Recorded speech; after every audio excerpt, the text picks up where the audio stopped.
Welcome to Winterset in Summer 2020, an online conversation to connect writers with readers like you. We're deeply grateful to our sponsors and donors, without whose support we could not bring you our festival. We can't be together at the beaches on the beautiful Eastport Peninsula this year, but we hope to welcome you in person in August 2021 for our 20th annual festival. Until then, sit back and enjoy the show wherever you happen to be.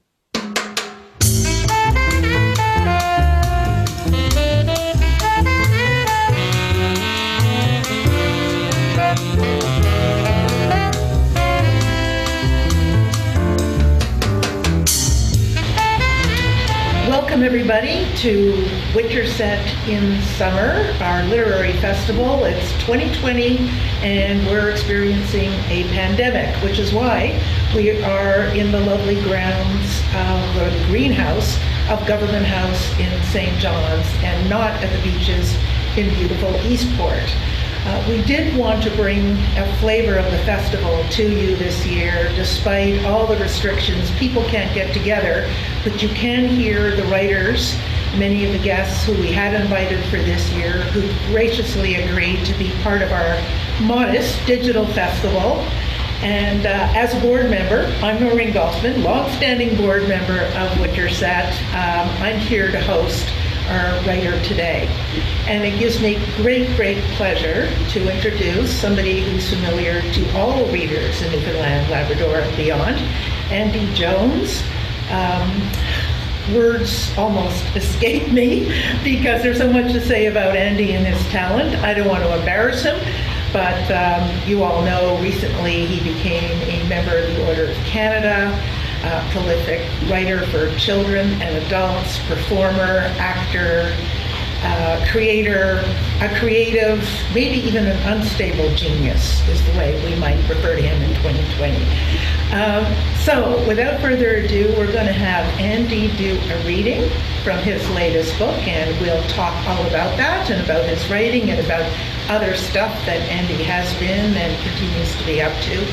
And at the end of all of that conversation, we're going to have a live Q&A when this is finally broadcast the weekend of the festival itself. So thanks for showing up and listening, and I'm going to turn it over to Andy now. Hello, my name is Andy Jones, and I'm going to read a short passage from our latest book, which is called Barefoot, Helen and the Giants. And it's illustrated by Katie Brosnan and designed by Veselina Tomova and published by Marnie Parsons of Running the Goat Books and Broadsides. Okay, here's chapter 1. Once or twice upon a time or times, there was, or is, or isn't, or wasn't, or whiz, or wisn't, an old couple, a fisherman and a fisherwoman, who, to their great sorrow, have no children. One evening, while walking along a river path, they see a little girl wandering alone through the woods. Her hair is long and wild, and she wears clothes woven from birch bark, feathers, leaves, and grass.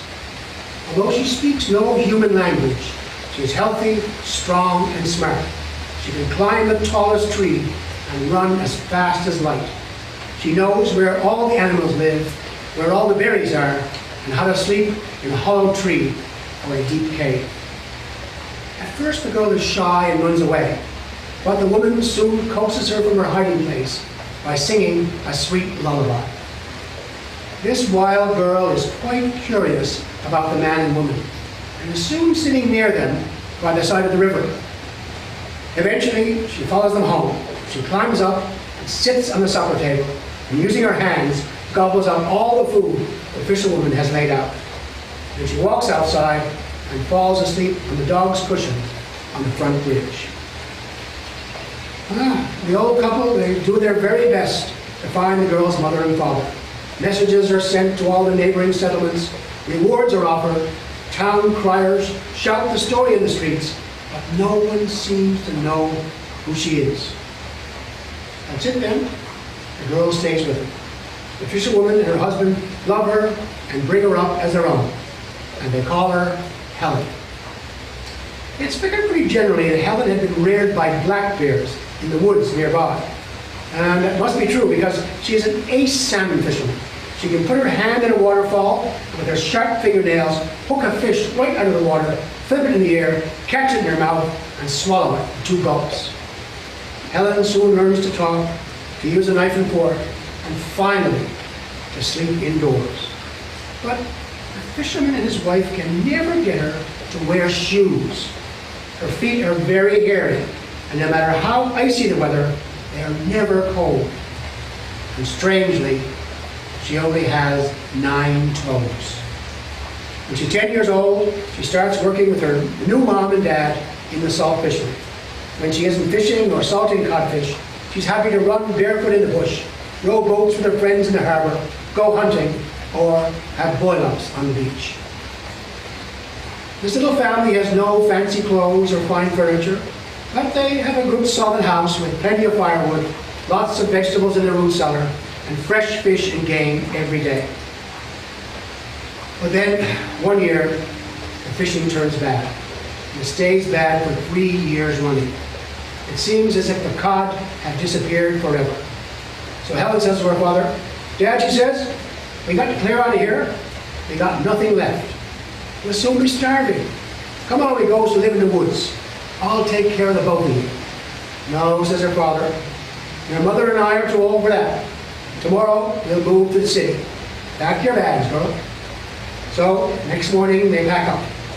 Now, all they have with them as they leave home is a billy kettle, a handful of tea, a loaf of bread, a quarter pound of butter, and a jar of molasses. And it's over a day's walk to the city. But luckily, Helen has her slingshot with her, a powerful little stone launcher that can fit in the pocket of her dress. Chapter 1. Well, Andy, that was a great reading and tantalizing. You want to know what happens to Helen and who the giants are and all of that.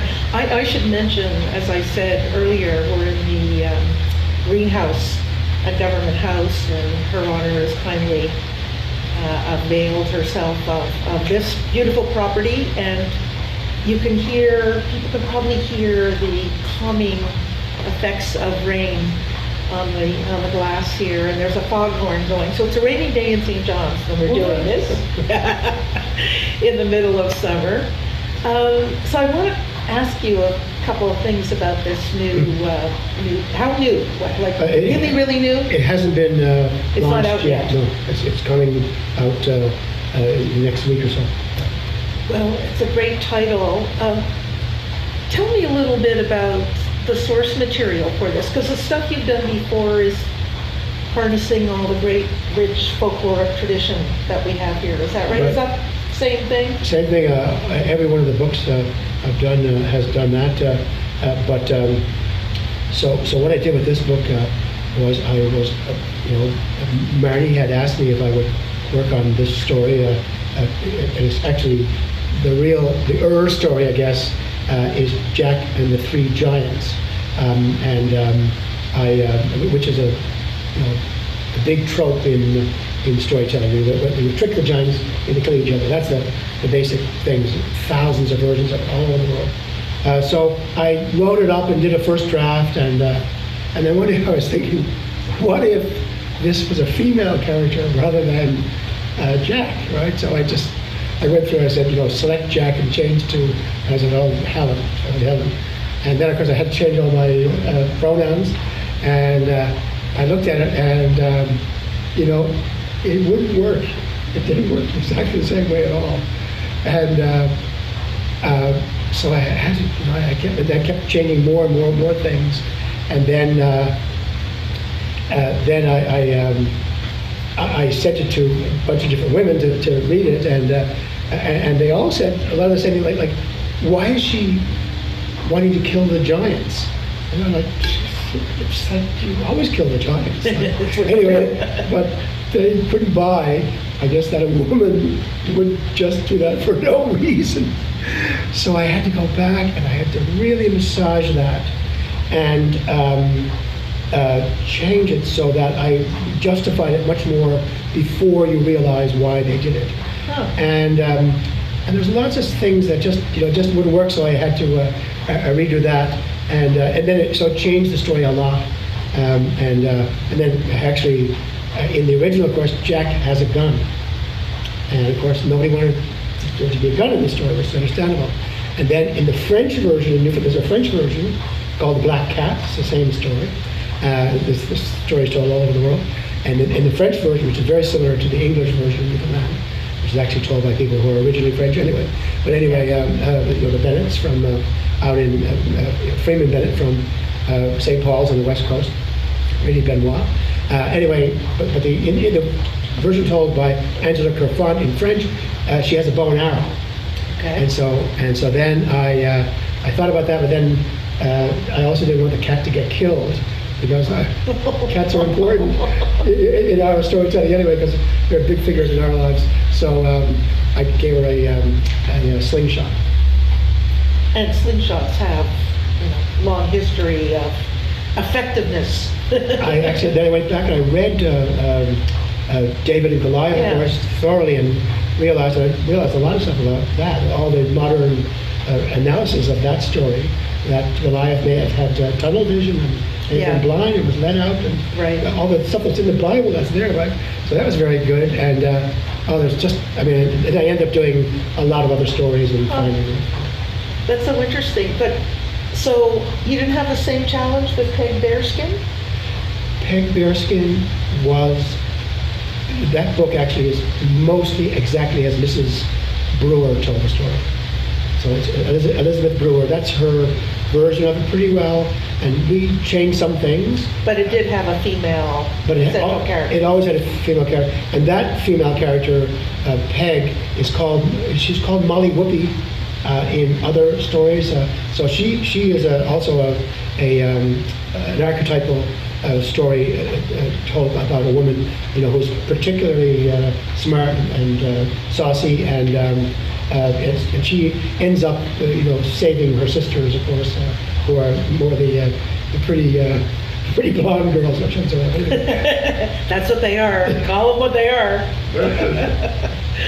Yeah, wonderful. Well, this sounds like a terrific read. Have you tested it out very much on youngsters? Well, my granddaughter, who's almost 4, read it, and I thought, this is too old for her for sure, right? Why too old? Well, because there's a lot of like the giants speak in verse. They always, whenever the giants speak, they always have.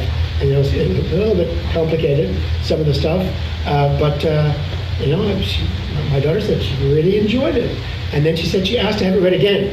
So that was my test for that age, and of course I also had I think it was 36 people listed who adults anyway who read the book, and a few younger people. So it seems to work so far. I love the book, and anyway, we'll see. And I love the illustrations. And Katie Brosnan did such a great job. So how did you find her? Mary found her. Okay. When she was at a book fair. At a book fair in Europe. Okay. And she's a British woman, or actually she may be Scottish, I'm not sure. She's British and Scottish, of course. And anyway, so Marty hooked her into it, and she did it. Excellent. And she sent her pictures of Newfoundland and stuff to get some, although it doesn't really matter that much. But. So how much, well, you could tell from the reading that you did do that there is a Newfoundland element. Absolutely, a local element. Yeah. So how much of that informs the story? If it's a universal tale, but you inflect it locally. I inflect them all. I think that people speak, and like when I speak, when I'm narrating, it's sort of standard English, and then when people speak in the stories, they tend to have a Newfoundland accent, although you could put any accent you want in there, but I use some turns of phrase. But the stories aren't really placed in Newfoundland. Mm-hmm. I don't think the word Newfoundland is. Oh yeah, it's in one of the books. But it's interesting. I figured this thing out about the stories that are told in Newfoundland. They are they're always about another place. Whereas the Americans tell the same stories, and they've got the books, the exact same story. But in America, it always happens just down there. You go down there by that holler, and that's where Jack was. Whereas in Newfoundland, it's a long time ago, and it's also, they're mostly farmers. It's not a big Newfoundland thing. Doesn't work here. So it all came from the stories originally. So that's an interesting thing. Yeah. Which is why I love when Jarka did the illustrations, she doesn't place it in Newfoundland at all. It's Right. really kind of another world. Right. Sort of, not really a mirror world. It's a new world. It's a different world. Yeah, I think Yeah, lovely. You say you really love it. Don't you love all your books? Well, I do. I love all the stories. Yeah, of course. But I don't know. I really like this one, I just. Well, how long does it take to read, narrate, perform, whatever? Well, that probably would take about 35, 40 minutes to read. So that's sizable. That's longer than anything you've done. I'm just thinking about the attention span of. Oh yeah.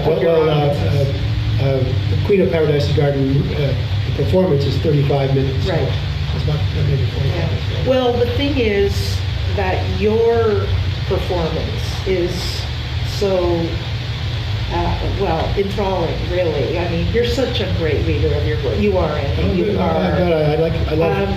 There's always that sort of sparkle of mischief in your voice about it, which is so appropriate for the works you're doing, because your characters are all a bit mischievous. Well, they all, and they all come from the oral tradition, for sure. Right. Yeah. It's about storytelling. Well, and these people in Newfoundland who told these stories, and were collected by Herbert Halpern and John Widdowson and all their students at Memorial University. And our folklore department. And the folklore department, my God, I mean, they've done so much for me. I know I've 6 books now. And, 6? And so many other people use it, and, the references and the way the language is preserved there, I don't think of any place else that you get, they transcribe exactly the turn of phrase. It's really beautiful. Well, we have our own dictionary and our own folklore department to honor that tradition, for sure. Not too many places can cite that.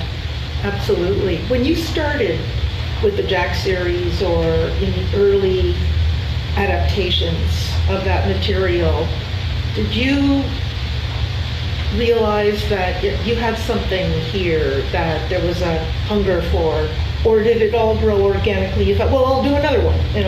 How did that all work? Well, really what happened was I was, smitten as soon as Anita Best told me the first story in 1977 or 8.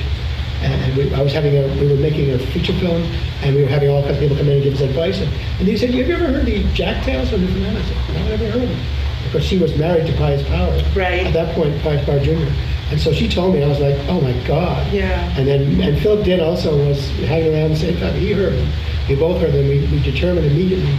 So by 79, we'd done Jack Meets the Cat.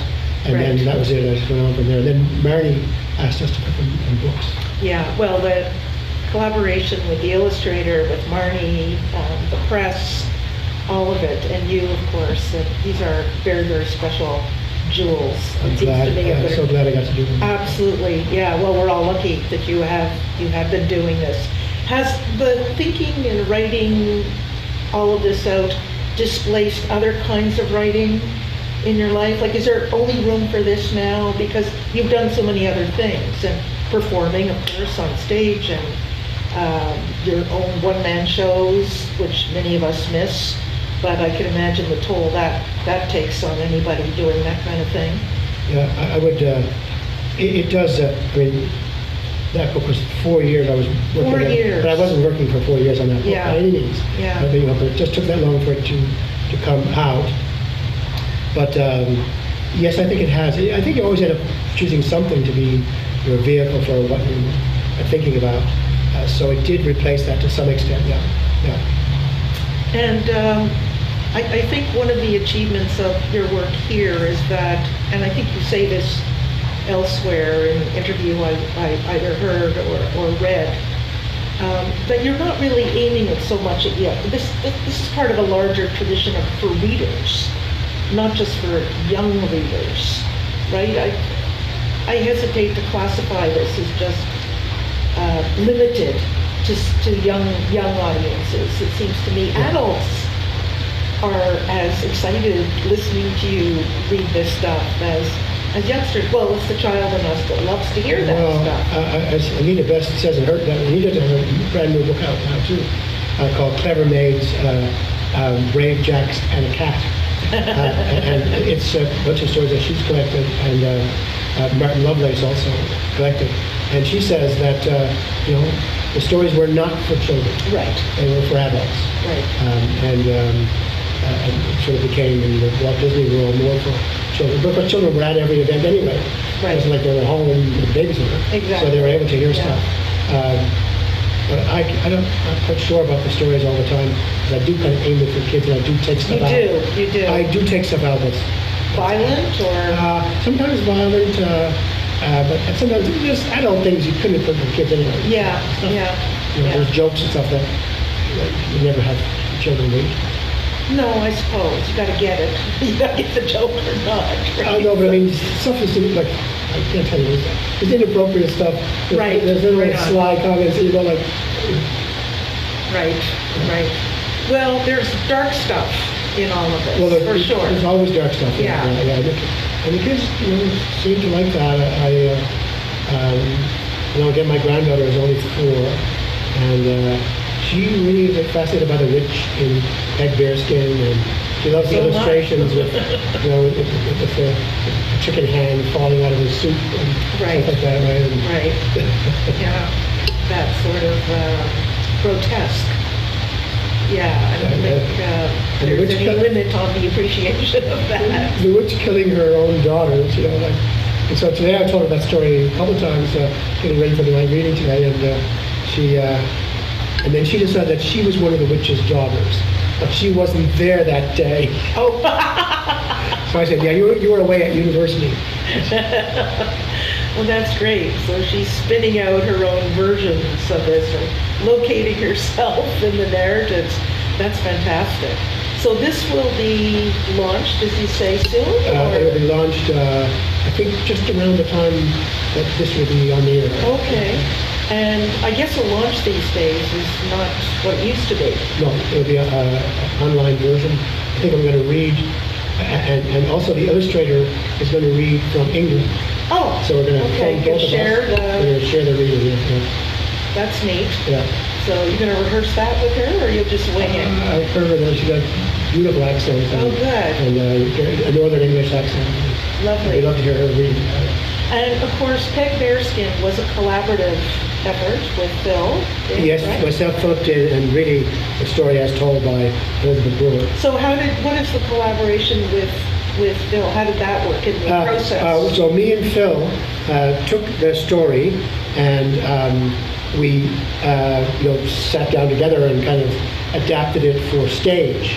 So first it started off as a stage. So it was and actually Mercedes Barry also told the story, and Elizabeth Picard also was a storyteller of that story. So we kind of mixed all the different versions together and came up with the book. And the ending had to be completely changed because it had already been used in Jet Meets the Cat.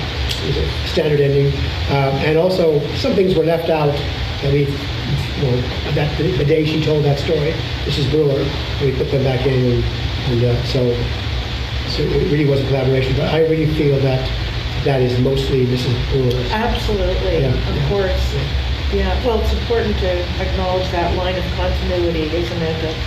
I always, every time I ever perform these stories, I always say, I heard this story from Albert Heber Keeping, and he heard the story from Billy Corlin, and so that way I like to pay tribute to that incredible oral tradition, which lasted in Newfoundland longer than anyone.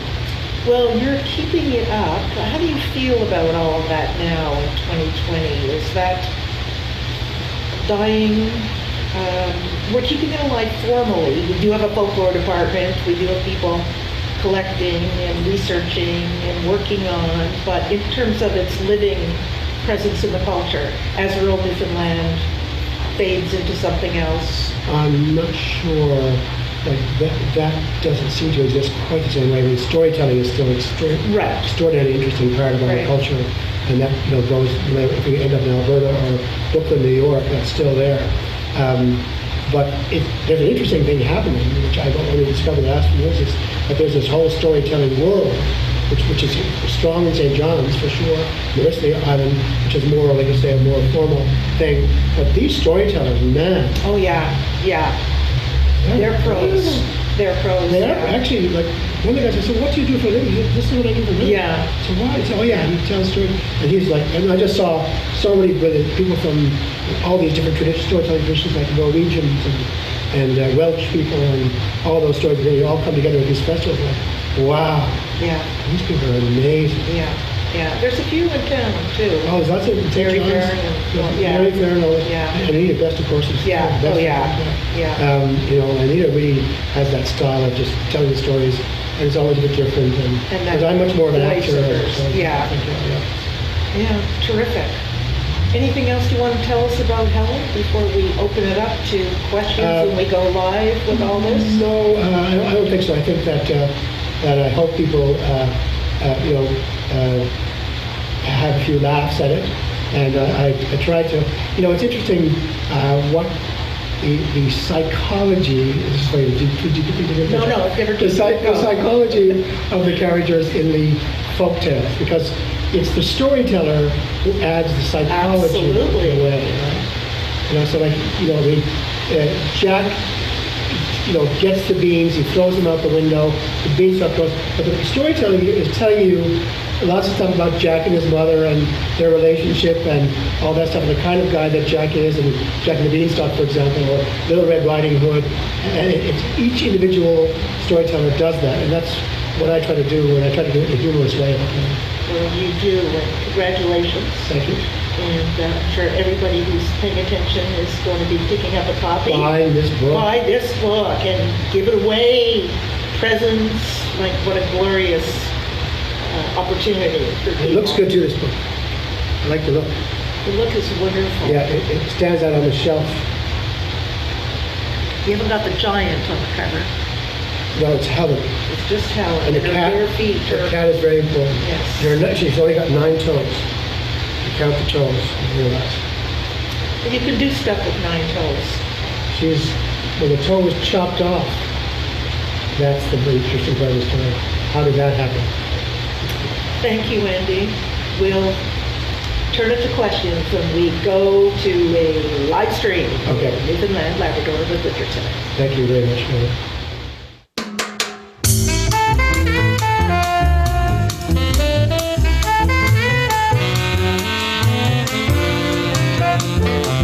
There we go. Okay. So, Andy, you're unmuted too. That's great. It's kind of weird watching each other, isn't it? And all that rain coming down. Well, we're live now on a very sunny, glorious afternoon in St. John's, and we're in our respective homes. And again, Andy, thanks for doing that. I have to say that I had not yet read, before that conversation, this wonderful book that you gave me, because of course it's fresh off the press. But I have since read it, and it is hilarious. It's absolutely hilarious. I just absolutely love it. Again, congratulations. It is so funny, but it's your voice in my head as I'm reading it too, which adds that extra something. Anybody out there who's part of this conversation, I invite questions. We already have one for you, and I'll toss it to you, Andy, but I invite anybody else who's interested in Andy's creative process or anything you want to ask him, just type out your questions. Somebody is interested, Andy, in, how do you plan your stories? Or planning is a big word, I guess, and I'm not quite sure exactly what's meant by that, but that's the question. How do you go about planning all this? Well, what I usually do is I look at many versions of the story.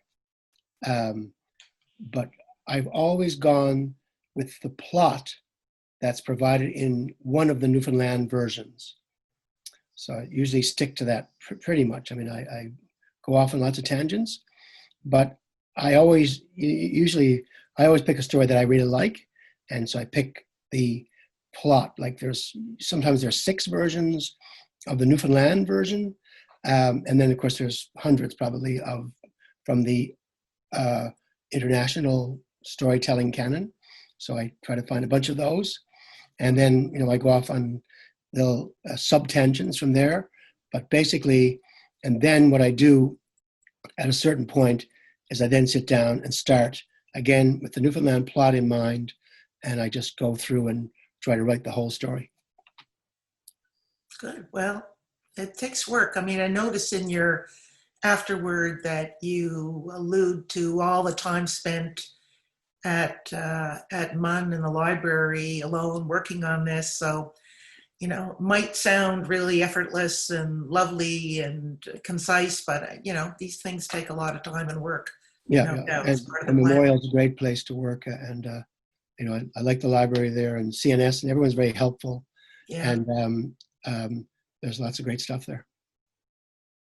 So somebody else wants to know, how'd you get the name Helen? I can't remember. I like the name Helen because I know a lot of people named Helen that I really like.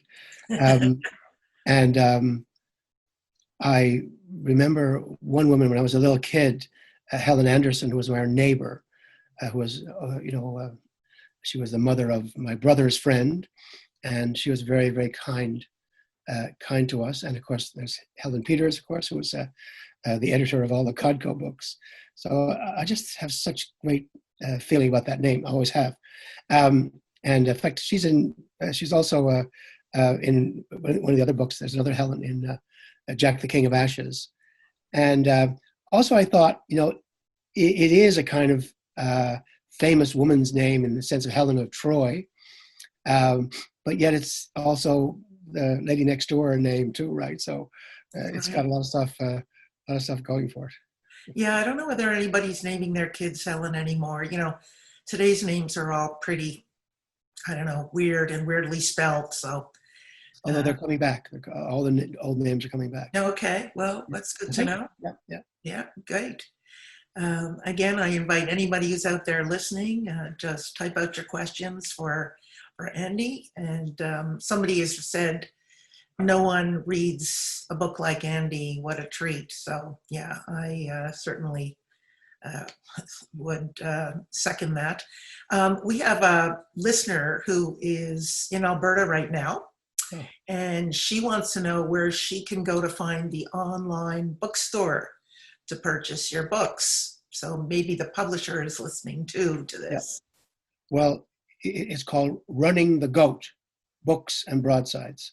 If you type Running the Goat in, then you will get this wonderful publishing company run by Marnie Parsons with Vasilina Tomova as her principal, one of her designers, and many illustrators. Running the Goat, and Marnie's very good, and it's a very prompt place for getting them. I'm not sure. There may be some places out there that you can get the books. I'm not sure. I think you may be able to get them at some of the big names, like, what are the big names? Well, you can order on Amazon. Amazon and all that. For the material copy, which is well worth it for the illustrations, because I don't think online or electronic versions of this would necessarily capture that illustrative element. No, but you could also get them at Chapters and Coles and that sort of thing too. Yeah, they have them, I think, yeah. But check first. Right. Everybody wants to know what you're working on next, or what you're working on now, following Helen. Well, I don't really know what the next folktale book. I haven't really had that discussion with her. Maybe she doesn't want another one. If she wants another one. Oh, I'm sure she does. But anyway, I really like a story called Little Jack the Little Fisherman, which was also told by Freeman Bennett from St. Paul's on the west coast of Newfoundland. Great storyteller. But I love the story but I'm not sure it's as catchy as the other books. Like the other books seem to plunge you right in the middle of the drama right away, whereas it takes a little bit longer with Little Jack the Little Fisherman. But I love the story, so maybe I'll work on that next. Have you thought about doing audio? Have you done audio books? But Yes, yeah, you have. In fact, this book is going to be made into an audiobook very soon. Oh, good. As soon as we're clear COVID-wise. And Chris Brooks and Christina Smith worked with me on 3 books already. So we've already got Jack, the King of Ashes on audiobook. We've got Jack and the Manger, the Christmas story on audiobook, and also Jack and Mary in the Land of Thieves. So those 3 are available now, and I'm so happy to get to do them. And it was so great to work with Chris, who did a great, great job. And then Christina Smith did the music, which really added something just amazing to it. I just love her violin or fiddle music. And she and Chris, sort of did it in post afterwards. But we just had it on CBC a couple of weeks ago. Okay. We had Jack the King of Ashes with her music. So they're beautifully produced by Battery Radio, which is Chris's company. Good. Well, very, very talented producer. Great ear that Chris has, of course. Yeah. With your voice. I look forward to hearing that. There's another question for you, Andy. Somebody wants to know, or says she knows, I think it's a she, for your last book, Jack and the Green Man, you worked in a lot of references to popular culture of your youth. And that person's curious to know whether you've done the same thing with this one. Not quite the same way, I don't think. I always do stuff like that. I mean, I liked having things that, are sort of foretell the future in a way. I'm not sure what that's called in literature. It's like, I always call them lead pots, because it's like Romans. You have Romans in a story saying things like, "These lead pots, man, this is going to save Rome," not realizing, that the opposite is happening. That kind of thing. So, or people doing art that looks kind of like Picasso because it's so bad, in the Middle Ages or something. But in Jack and the Green Man, I did a lot of songs that were on, like Johnny Cash, and songs that were on the radio when I was a kid. And I listened to those songs so often. I used to go to my aunt's for lunch every day on William Street, and she always had VOCM on, so I listened to all those songs. And so I put them in that book. We got permission from the songwriters to put the words in there, but the music wasn't there. But I didn't do too much. But what I did do was I tried to bring in stuff like algebra. The Giants seem to know a bit about algebra. They're not that bright. Giants are not that bright. Generally, it seems like they're easily tricked. Unlike the fairies seem to be fairly easily tricked to, like a piece of bread in your pocket. But I wonder about that, because I think the fairies are smarter than that. But anyway, and I don't want to say anything bad about the fairies, right? You can't. Right, can't do that. Can't do that. But giants just seem to be stupid, and but they do know something about algebra. Well, it took.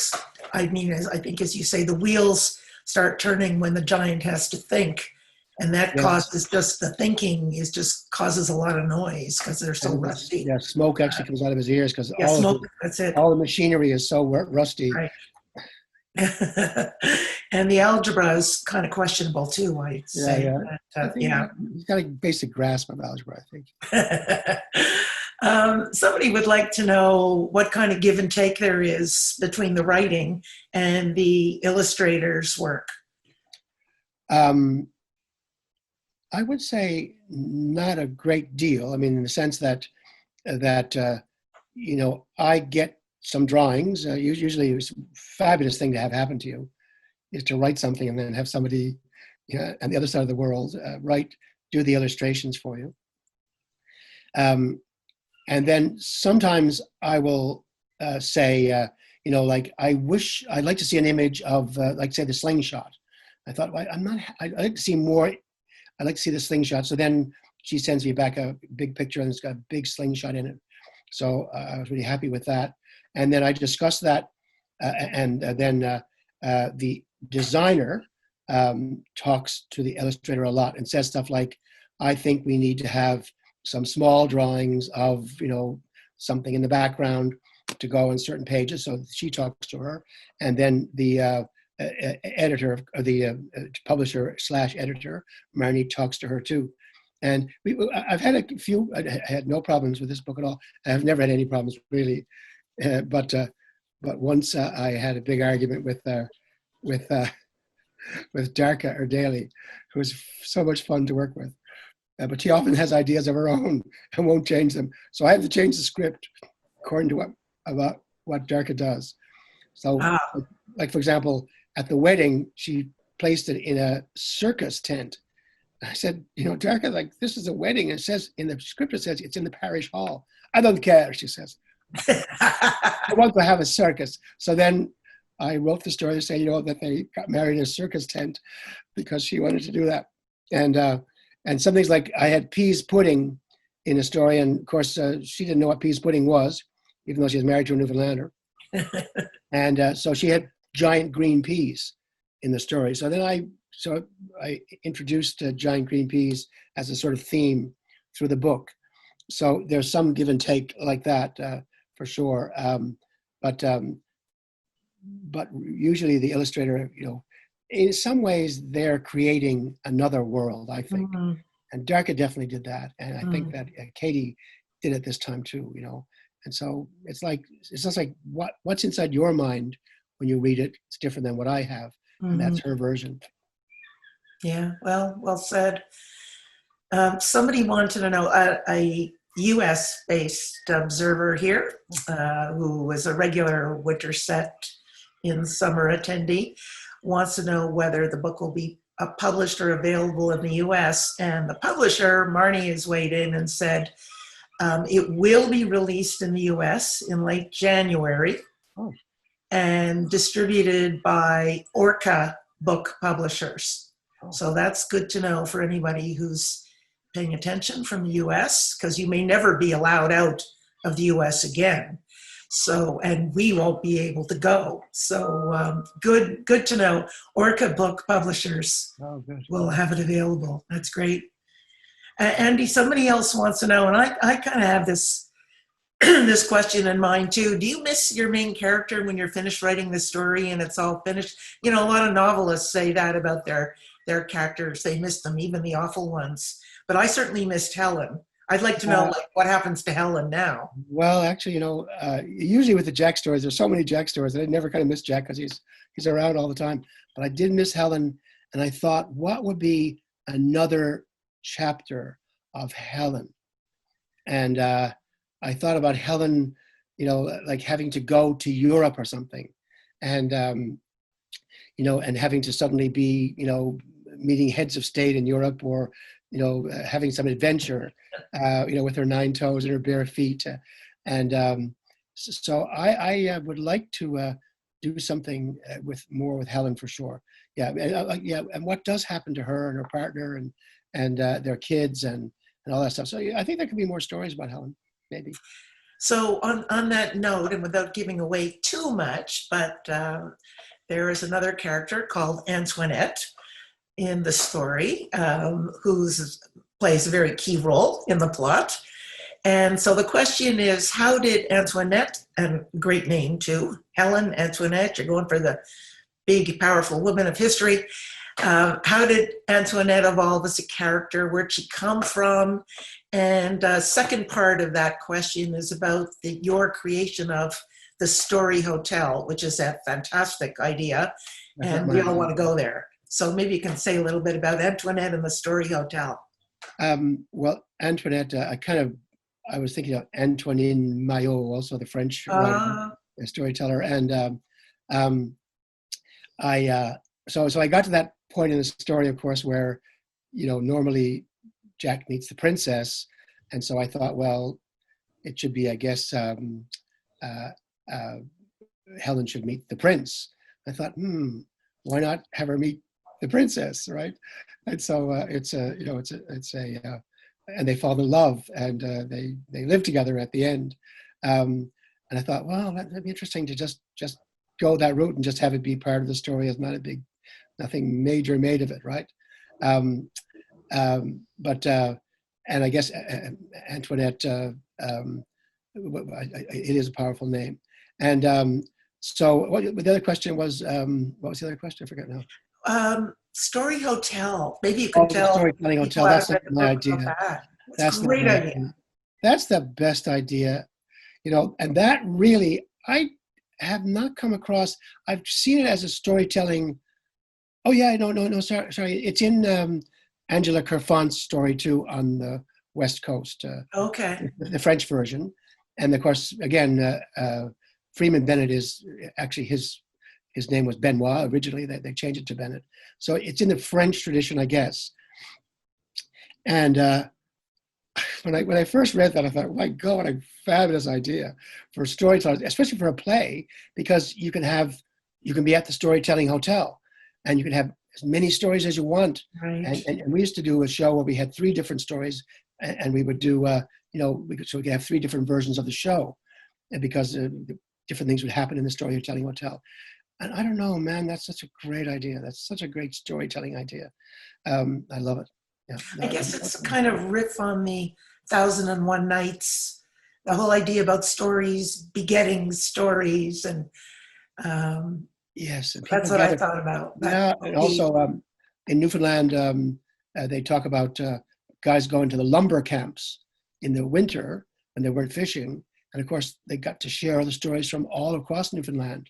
Many of whom had come from people who came to various ports around Newfoundland. So that's why we have such a rich tradition of stories with, parallels all over the world. Yeah, wonderful. Somebody else wants to know, or says, at first, the opening lines of your books are always spot on. So do these witty openings come to you quickly, or do they take time to craft? Well, the opening, as you read it, of course, is hilarious, but how does that happen? Openings are so important. Yeah, well, many of them are already from folk tales. Like Once Upon a Time, a long time ago, when birds still built nests in old men's whiskers. That's not mine, but I have that in Jack and Mary. And that's something that's a folk tale opening. Lots of people have their own openings. I've tried over the years. I used to have my own opening for Jack Meets the Cat, but and endings too. And of course, I still think that the greatest ending of all is from Mr. Power's version of Jack Meets the Cat, where at the end he says, they all sat down to a meal at a tin table, but the tin table bended, so my story's ended. If the table had been stronger, my story would have been longer. And if they don't have good luck, then they all be. That's my best. And this one came, and actually Marty ended up putting that last little touch on that opening, because I had that idea because I was working on some ideas of kind of a quantum jack for quantum physics at one point, and I came up with the ideas once or twice upon a time or times. There was or wasn't or is or isn't, and then Marnie added whiz or wisn't. So I work on those a lot, and I'm always aware of the tradition that I'm in there, and I don't mind using stuff that's used by other people. But I did make up my own ending for the marriage scenes at the end often is, and after an appropriate courtship to determine compatibility, they get married. So they want to be forced into being married. And then I would say, and their good times were, their happy times were as happy as the happiest times that any of us ever had. And happily, their sad times were never as sad as the saddest times that some of us have. That's my own ending. But I love those things. And there's also the French storytellers, I think, and again, I'm not a scholar, but I know Émile Benoit used to always end his stories to try to destroy the story at the end, like to just sort of say, he'd say, and they all sat down to a meal, a beautiful dinner, and I walk by, and you think they give me something to eat? No. He would always do that thing of destroying the story. And then Anita, I think it was, said that there was also that sense of, I'm not sure if Anita said this, anyway, I've heard this before, that, people want to kind of, at the end of the story, just say, what just happened wasn't a big thing. I'm not really special, even though they were, because they were great storytellers. But, because people didn't want to be too special in those communities. So you sort of say, so some of them end up saying, and I went down the road and I had a cup of tea at Brenda O'Brien's house. I mean, it's like, you just throw away the ending like that, right? Yeah. That thing, and somebody said that maybe the reason why people speak the last line of many songs, they speak those last words, as if to say, to break the spell, and it's like, okay, we're back to our ordinary lives now, this sort of magic time. And the fact that I have this special gift of being a storyteller or being a singer or whatever it is in these small communities, it's no big deal. It's just, like those fishermen who used to say, it's only a boat, when they built those beautiful boats. Yeah. The humility of the artist or the storyteller. Well, I guess you had a small, you didn't want to rise up to in like these small northern communities where, Well, yeah, you'd be pulled down pretty quickly. You mentioned Emile Benoit, and of course he had a great sense of humor, but there's an animated short film, one of his more famous songs, and your stories would make great animation too. And somebody wanted to know whether, have you ever thought about these being short films, or have you been approached about that? We've got some great animators, of course, in Newfoundland. Well, really, I have really only ever had, a couple of people have asked me passingly about them. I was always very worried about putting them on film, but then recently I signed a contract with someone who is interested in doing Jack and the Green Man. But I'm not sure. I haven't heard from them for a while. They've been sort of, COVIDized in the meantime. So I'm not sure what's happening, but because they have a lot of people to work on those.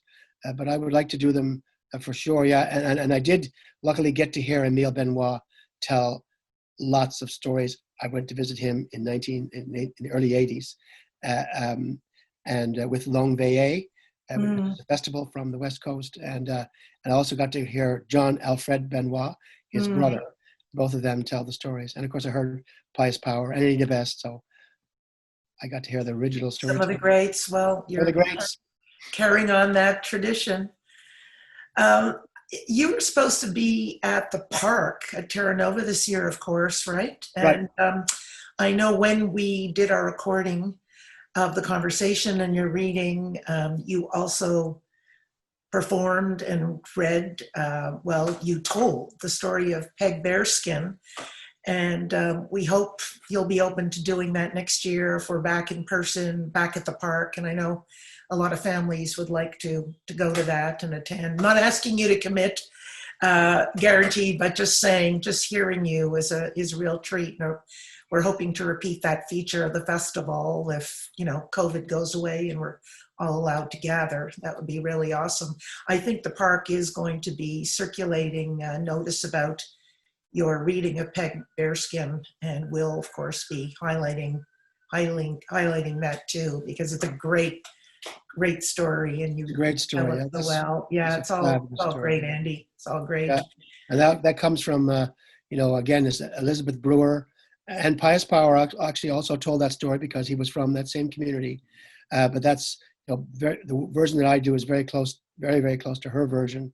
And of course, they both lived in Clattis Harbor West in Placentia Bay. So that's a very rich place. And actually, many people are going back there in the summertime. Yeah. Clattis Harbor, yeah. Another question is interesting from somebody who actually writes for younger people. I'll just read it. It's got some juicy potential here. People often underestimate child readers and feel the need to shield them from edgier content. And you kind of alluded to that a little bit in our conversation.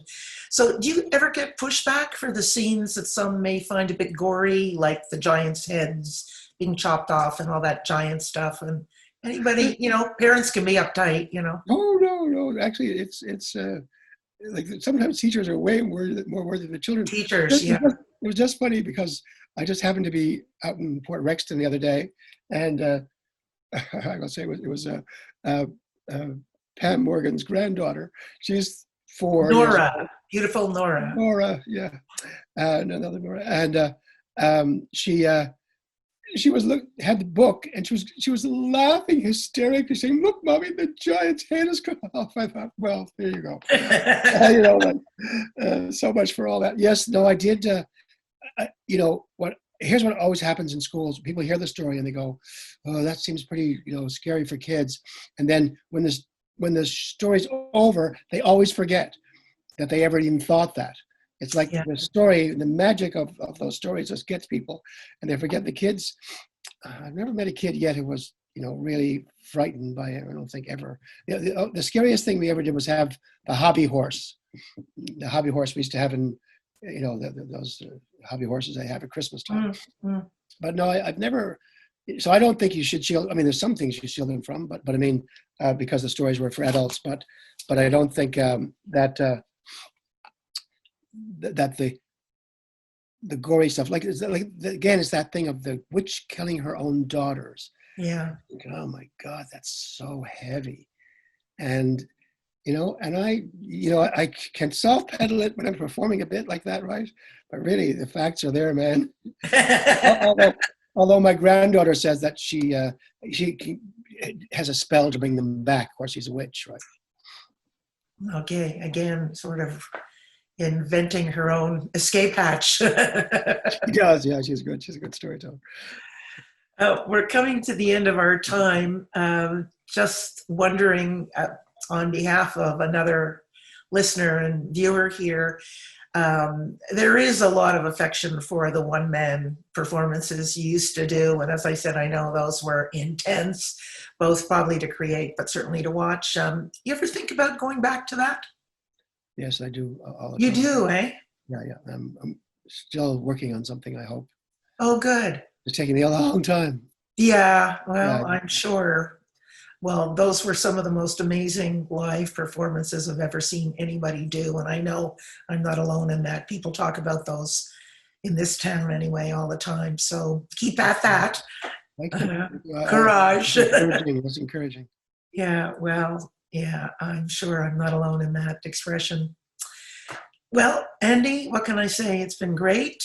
Really appreciate your time and generosity. And again, urge everybody to get this wonderful, wonderful book. It's hilarious. I'm going to read it and reread it.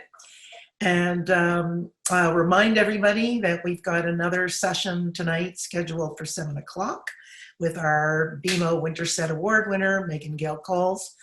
And we hope to see you in person, everybody watching and listening from near and far.